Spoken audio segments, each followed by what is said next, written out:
So hi friends, చాలా రోజుల తర్వాత మీకు రివ్యూ చెప్పడానికి వస్తాను అనమాట. అదే సమంత నటించిన మా ఇంటి బంగారం. నందిని రెడ్డి డైరెక్టర్ అండ్ రాజు నీరిబోడు స్టోరీ అందించారని చెప్పాలి.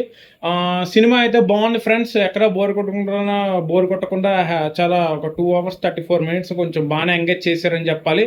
అండ్ అక్కడక్కడ మనకి ఫ్లాస్ ఉంటాయి, కొంచెం ప్రెడిక్టబుల్ అయిపోద్ది సినిమా. ఫస్ట్ హాఫ్ 10 నిమిషాలు బాగా స్లోగా సాగుద్ది ప్రొసీడింగ్స్ కానీ, ఆ తర్వాత ఒక 20 minutes నుంచి ఇంటర్వల్ వరకు సినిమా ఊపందుకుంటుంది. అండ్ సెకండ్ హాఫ్ కూడా సేమ్ అలాగే స్టార్ట్ అవుతుంది. అండ్ తెలిసిన స్టోరీ అనమాట. ఒక హీరో ఏమొచ్చి ఊరి నుంచి పారిపోవడం అమ్మాయి కోసం, తర్వాత ఇష్టం లేకపోవడం, మళ్ళీ ఊరికి తిరిగి రావడం, ఆ అమ్మాయి ఏమొచ్చి ఇంట్లో వాళ్ళ ఫ్యామిలీతో అందరితో ఎలాగ నడుచుకుంటుంది, ఆ ఫ్యామిలీ అంత విచిత్రమైనదో ఆ అమ్మాయి తెలుసుకోవడం, తర్వాత ఫ్యామిలీ అందరికీ నచ్చేలాగా అమ్మాయి చూసుకోవడం, తర్వాత వీళ్ళ నాన్న మాట్లాడకపోవడం, వాళ్ళ నాన్నకి ఎదవడం. తర్వాత ఇక్కడ విచిత్రం ఏంటంటే హీరోయిన్కి ఒక పాస్ట్ పెడతాను. మనకి భాషా సినిమా రజనీకాంత్ స్టైల్కి ఏదో పాస్ట్ ఉన్నట్టు సమంత కూడా పాస్ట్ పెట్టడం జరిగింది. అది మనకి ఇంటర్వెల్లో రివీల్ అవుతుంది సమంత పాస్ట్ అనేది.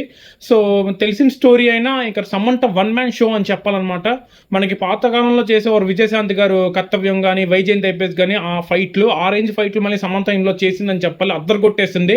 అండ్ సమంత ఫైట్స్ వచ్చినప్పుడు థియేటర్లో గోల చేస్తున్నారు. అండ్ నెక్స్ట్ సాంగ్స్ కూడా ఒక సాంగే ఉంది, తస్సది అనుకొని అది కూడా లేడీస్ అందరూ ఎంజాయ్ చేస్తున్నారు. బీజిఎం అయితే నాకు అంత గొప్పగా ఏమి అనిపించలేదు. అండ్ నెక్స్ట్ ఇంకొంచెం స్పీడ్గా ఉండుంటే బాగుంది అనిపించింది సినిమా. అండ్ బీజిఎం కూడా ఇంకొంచెం గట్టిగా ఉండుంటే బాగుంది అనిపించింది.